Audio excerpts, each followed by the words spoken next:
kulan ballaaran oo aad loo soo agaasimay kana dhacay magaalada London ayaa halkaasi waxa isugu yimid jaaliyada reer Soomaaliland ee ku dhaqan dalkan Britain khaasatan magaalada London.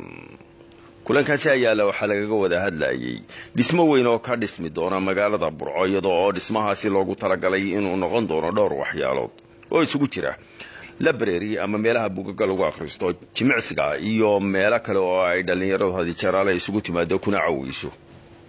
dhismahaasi ayaa waxaa loo sheegay in baahi weyn ay u qabto caasimadda gobolka Togdheer ee magaalada Burco iyadoo halkaasi dadkii ka hadlayna ay hadaladoodii ka mid ahaayeen sida tan. Bismillahir Rahmanir Rahim. Assalaamu alaykum rahmatullahi ta'ala wa barakatuh. Ilaahay baa mahadle, waxaan doonayaa inaan u mahad celiyo Ilaahay firstly marka labaadna walaalaha ka soo qayb galay iyo culimada sharafta leh ka soo qayb galay xafladan maanta lagu soo banaan dhigayo in the launch of Burco Library and Center. Ilaahay baa mahadle, halkan suuq keenay walaalaha khaasatan dadkan ka soo qayb galay xafladda way mahadsan yihiin.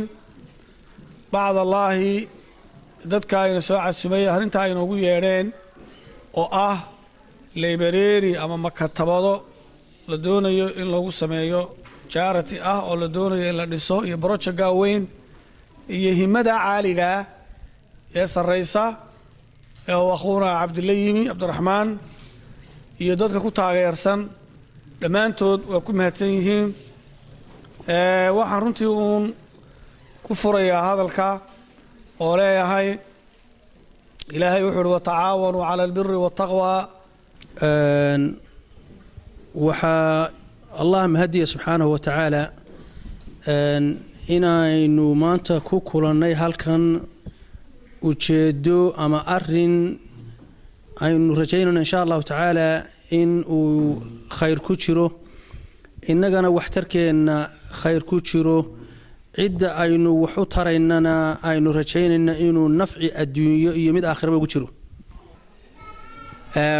waxaan runtii ogahay baahida loo qabo library-gan hadduu hirgalana maalinkan maanta dadka iyo imkaanaysa dadka Burco jooga ama ardayda Burco joogta qiimuhu ugu fadhii lahaa haddii uu hirgali lahaa iyo faa'iidada imkaanaysa uga iman lahayd ayaan runtii ogahay.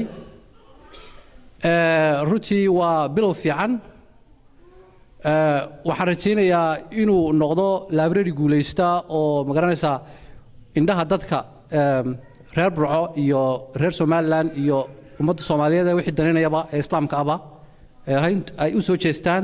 halkaasi ka hadlaya dhamaantoodba waxay ku guugaabiyeen jaaliyada reer Somaliland ee ku dhaqan qurbaha in ay dhismahaasi ka qayb qaataan. Aynaawi Cismaan Ducaale, TV-ga qaranka Jamhuuriyadda Somaliland, London.